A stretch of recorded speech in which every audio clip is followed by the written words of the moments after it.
Hi everyone! It's been a really busy couple weeks on the farm. We wanted to give you a quick update on some of the projects we've been working on.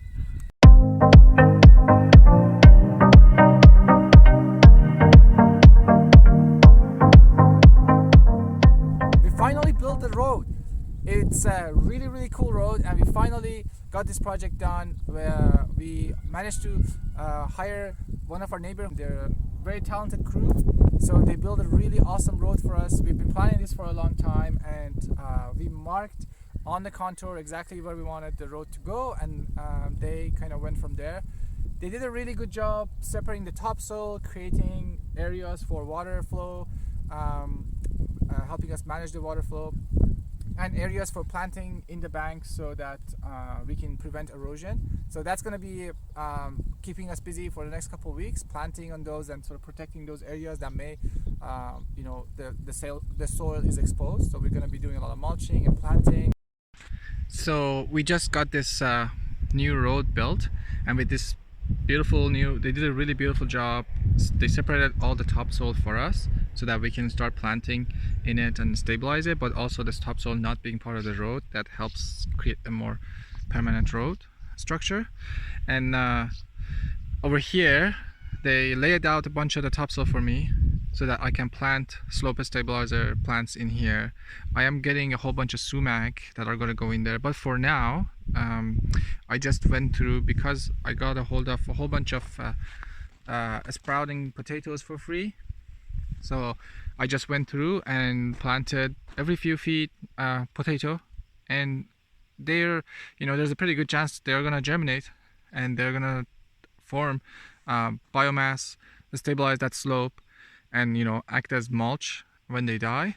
I will also mulch this, but with wood chips, but my plan is not actually to harvest these potatoes and eat them. Like, they're just going to be part of the landscape. But that being said, this is a high traffic area for us, and if I'm going home one day and I'm hungry, I can just grab a couple of potatoes out of the soil and then go and cook it. So I really like it. It's pasture season now on the farm.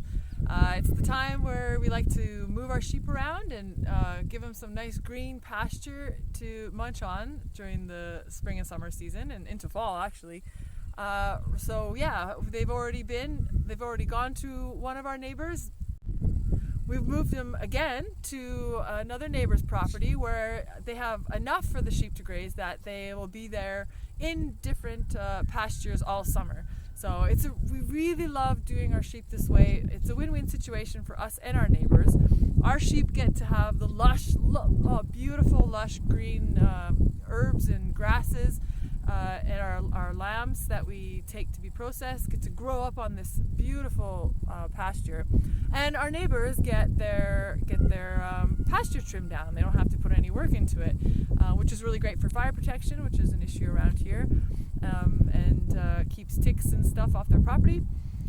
So yeah, we and build our relationships with our neighbors, which is also very important to us. It's really important in this farming community to have good relationships with your neighbors, help each other out.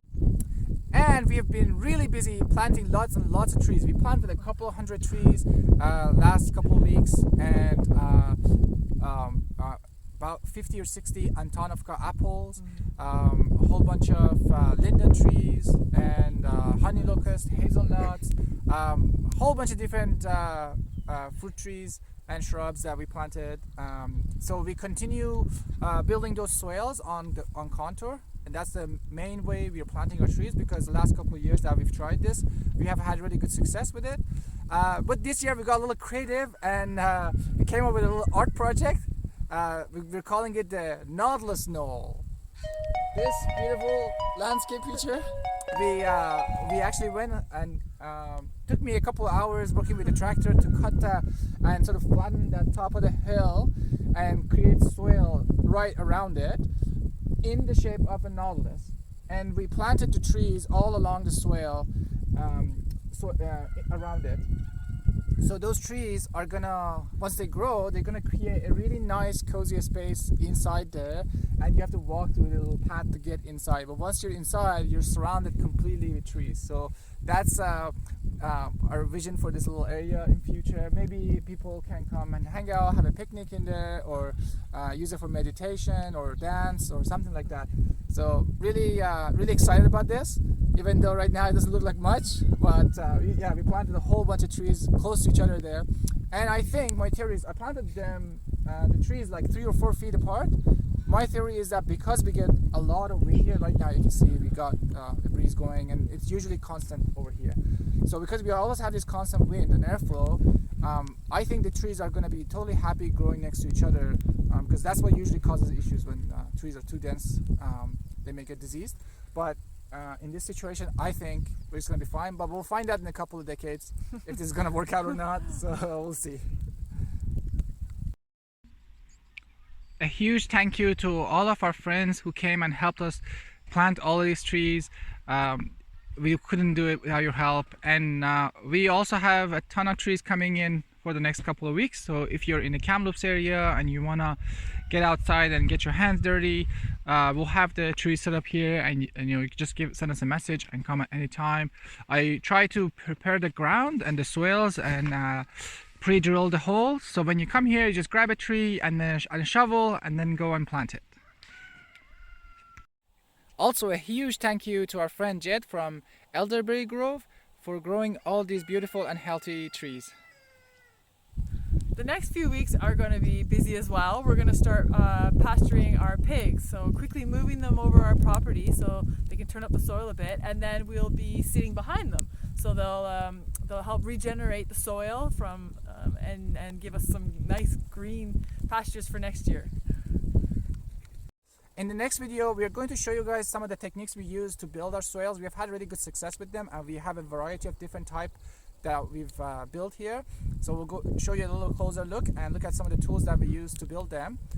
And yeah, thank you so much for watching this video. Please don't forget to like and subscribe, so we'll keep on it and make some more so that you guys can follow along in our journey. Bye.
Yes, you too. Yes, I see you.